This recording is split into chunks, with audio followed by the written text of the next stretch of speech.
Hey guys, so quick video for you on how we can factory reset the Delonghi Dinamica coffee machine. So it's super simple. The first thing that you need to do is turn it off. Then you just want to hold the X2 button, where you can have the X2 button, and you want to hold until the front panel lights up. Then you just want to press the coffee button, and the big coffee beans icon will start blinking, indicating it's ready for reset. To confirm the reset, hold the OG button. So you're gonna press and hold the OG button, and to like cancel it, you need to press like each app if you want to like turn it off.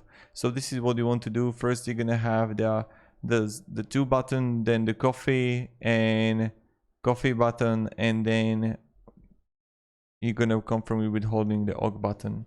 So that's how it's done. That's how you're gonna do it. So yeah.